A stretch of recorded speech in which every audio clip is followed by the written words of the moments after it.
बेटी के school admission के लिए 40,000 रुपए के एक मुश्त डिपॉजिट की मांग ने आशीष सिंह की नींद उड़ा दी।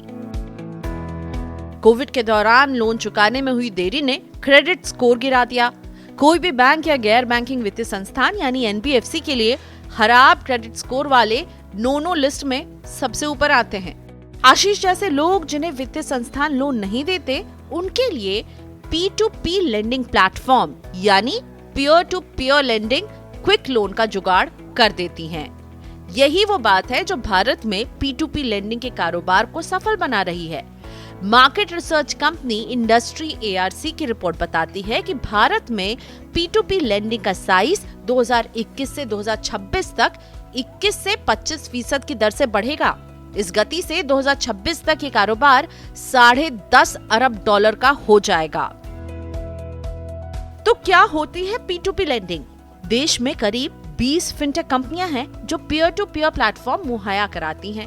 ये प्लेटफॉर्म कर्ज देने वाले और कर्ज लेने वालों को जोड़ने का काम करती है। यहाँ पर कोई बैंक या संस्थान कर्ज नहीं देते, बल्कि निवेशकों के पैसे से ही कर्ज दिया जाता है। निवेशक वो होते हैं जो अपने सरप्लस फंड पर रिटर्न पाने के लिए इन प्लेटफॉर्म को अपना पैसा देते हैं। इन प्लेटफॉर्म पर इन्हें 10 से 18% का रिटर्न मिल जाता है, जो सभी लघु बचत योजनाओं की तुलना में काफी ज्यादा है।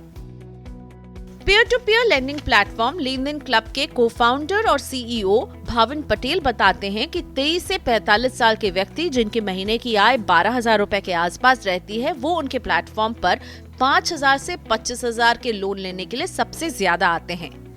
कम पेपर वर्क में, बगैर सिबिल स्कोर पर जोर दिए, बिना जमानत वाला कोलैटरल फ्री लोन, और वो भी छोटी राशि का लोन।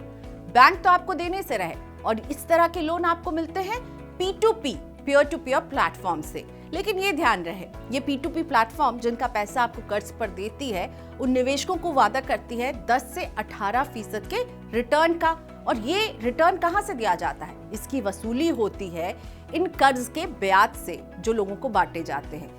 इनकी वेबसाइट पर जब आप जाएंगे तो आपको नजर आएगा कि 6.5 और 9% से ब्याज जो है शुरू होता है। तो ध्यान रहे, जो कीवर्ड है वो है शुरू होता है, और इसके बाद हर कर्ज लेने वाले के लोन लौटाने की क्षमता के अनुसार एक प्रोफाइल तय होता है, और वही तय करती है कि ब्याज कितना होगा। यानी कि एक 10,000 रुपए का लोन किसी को 6.5% के ब्याज पर मिल सकता है, और यही 10,000 का लोन जिसका प्रोफाइल खराब है उसे ऊंचे ब्याज पर 15% के ब्याज पर मिलेगा। कुछ लेंडर्स और उनकी ब्याज दर इस तरह से है, इस चार्ट के जरिए आप समझ सकते हैं। लेनदेन क्लब में 6.5% से ब्याज की शुरुआत होगी, यानी ये इससे ऊपर कहीं भी जा सकती है। 25,000 से 5 लाख रुपए तक का लोन मिल सकता है, जिसे 3 से 24 महीने में अदा करना है। इसके लिए 750 रुपए की रजिस्ट्रेशन फीस देनी होगी। फेयरसेंट 9.99% पर 10,000 से 5 लाख रुपए तक का लोन दे रही है। ये लोन ग्राहक को 6 से 36 महीने में चुकाना होगा। लैंडबॉक्स में लोन की ब्याज दर 12% से शुरू होती है, जबकि OML P2P करीब 11% पर लोन दे रही है। पीयर टू पीयर प्लेटफॉर्म को रिजर्व बैंक से P2P NBFC लाइसेंस लेना पड़ता है। इनके पास सर्टिफिकेट ऑफ रजिस्ट्रेशन COR होना जरूरी है। इनके काम करने का तौर तरीका रिजर्व बैंक के अंतर्गत आता है। एक निवेशक इस तरह की कंपनी में 50 लाख रुपए से ज्यादा जमा नहीं कर सकता है। वहीं एक कर्ज लेने वाला 10 लाख रुपए से ज्यादा का कर्ज किसी भी हालत में नहीं ले सकता है। P2P प्लेटफॉर्म एक व्यक्ति को 50,000 रुपए से ज्यादा का कर्ज नहीं देते हैं। तो यही वो मैकेनिज्म है जिसके तहत एक व्यक्ति का सारा पैसा अलग अलग लोगों में छोटी छोटी राशि में बांट दिया जाता है। इससे रिस्क कम करने में मदद मिलती है। लेकिन लोन का लेन देन कितना रिस्क फ्री है, ये बड़ा सवाल है। सुपरफाइन माइक्रोफाइनेंस के फाउंडर जितेंद्र नेहरा बताते हैं कि P2P लेंडिंग प्लेटफॉर्म में 4 से 10% लोन डिफॉल्ट होते हैं।